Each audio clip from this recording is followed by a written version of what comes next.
ಜಗನ್ಮೋಹನ ಅರಮನೆಯಲ್ಲಿ ಶ್ರೀ ಶ್ರೀ ನೀಲಕಂಠಾಚಾರ್ಯ ಸ್ವಾಮೀಜಿಯವರ ದಿವ್ಯ ಸಾನ್ನಿಧ್ಯದಲ್ಲಿ ನಡೆದ ವಿಶ್ವಕರ್ಮ ಜನಾಂಗದ ಅಧ್ಯಕ್ಷರಾದ ಶ್ರೀ ಕೆಂಡಗಣ್ಣ ವಿಶ್ವಕರ್ಮರವರು ಆಯೋಜಿಸಿದ್ದ ಎಸ್ಎಸ್ಎಲ್ಸಿ ಮತ್ತು ಪಿಯುಸಿ ವಿದ್ಯಾರ್ಥಿಗಳಿಗೆ ಪ್ರತಿಭಾ ಪುರಸ್ಕಾರ ಕಾರ್ಯಕ್ರಮವನ್ನು ಬಹಳ ವಿಜೃಂಭಣೆಯಿಂದ ನಡೆಸಲಾಯಿತು. ಈ ಕಾರ್ಯಕ್ರಮದ ಅಧ್ಯಕ್ಷತೆಯನ್ನು ಸಿಎನ್ ನಂದಕುಮಾರ್ ರವರು ವಹಿಸಿದರು. ಇದಕ್ಕೆ ಶ್ರಮಿಸಿದ ಮೈಸೂರು ಜಿಲ್ಲಾ ವಿಶ್ವಕರ್ಮ ಯುವ ಜಾಗೃತಿ ವೇದಿಕೆಯ ಅಧ್ಯಕ್ಷರು ಮತ್ತು ಸದಸ್ಯರುಗಳು ಹಾಗೂ ಪ್ರತ್ಯಕ್ಷವಾಗಿ ಹಾಗೂ ಪರೋಕ್ಷವಾಗಿ ಸಹಕರಿಸಿದ ಸಹೃದಯ ಕಾರ್ಯಕರ್ತರಿಗೆ ಜನಸೇವಾ ಕನ್ನಡ ಟಿವಿ ವತಿಯಿಂದ ಹೃದಯಪೂರ್ವಕ ಅಭಿನಂದನೆಗಳು.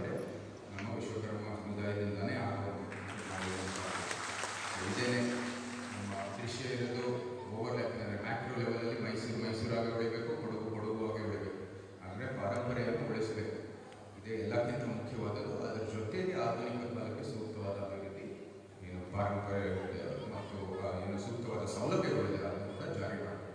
ಇದು ಎರಡು ಜೊತೆಗೂಡಿ ಅಂದರೆ ಭಾರತದ ಪಾರಂಪರ್ಯ ಭಾರತೀಯರಾಗಿ ನಾವೆಲ್ಲರೂ ಮುಂದುವರಿಬೇಕಾಗಿರೋದು ಎಲ್ಲಕ್ಕಿಂತ ಮುಖ್ಯ.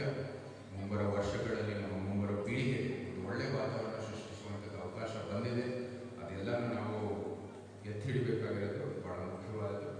ನಿಟ್ಟಿನಲ್ಲಿ ನಾವೆಲ್ಲರೂ ಜೊತೆಗೆ ಹೋಗೋಣ, ಜೊತೆಗಾಗಿ ವಿಕಸಿತ ಭಾರತವನ್ನು ನಾವೆಲ್ಲರೂ ಅನುಭವಿಸೋಣ, ಮುಂಬರುವ ಪೀಳಿಗೆಗೆ ಒಳ್ಳೆಯ ವಾತಾವರಣ ಸೃಷ್ಟಿ ಮಾಡೋಣ ಅಂತ ಹೇಳ್ತಾ ವೇದಿಕೆಯಲ್ಲಿ ಇವತ್ತು ಸುಮಾರು 4 ಜನಕ್ಕೆ ನಾವು ರತ್ನ ಪ್ರಶಸ್ತಿಯನ್ನು ಕೊಡುವಂಥ ಸೌಭಾಗ್ಯ ಸಿಕ್ಕಿದೆ. ಅರುಣ್ ನಮ್ಮ ಹುಬ್ಬಳ್ಳಿ ಧಾರವಾಡಿನ ಮಹಾಪೌರರಾದ ಶ್ರೀ ರಾಮಣ್ಣ ಪಡಿಗೇರಿ ಅವರೇ, ಕಾರ್ತಿಕ್ ಮಹೇಶ್ ಅವರು ಮತ್ತು ಕುಮಾರಿ ಪ್ರಿಯಾಂಕಾ ಅವರಿಗೆ, ಅವರೆಲ್ಲರಿಗೂ ಕೂಡ ನಾನು ಅಭಿನಂದನೆಗಳನ್ನು ಸಲ್ಲಿಸುತ್ತೇನೆ. ಇಡೀ ಸಮಾಜಕ್ಕೆ, ಇಡೀ ಸಮುದಾಯಕ್ಕೆ ಪೂರಕವಾದ ಶುಭಾಶಯಗಳು. ವಿಶ್ವಕರ್ಮ ಸ್ವಾಮಿ ತಾಯಿ ಚಾಮುಂಡೇಶ್ವರಿ ಎಲ್ಲರಿಗೂ ಒಳ್ಳೆಯ ಆರೋಗ್ಯ ಅಭಿವೃದ್ಧಿ ದಯಪಾಲಿಸಲಿ ಎಂದು ಪ್ರಾರ್ಥನೆ ಮಾಡ್ತೀನಿ.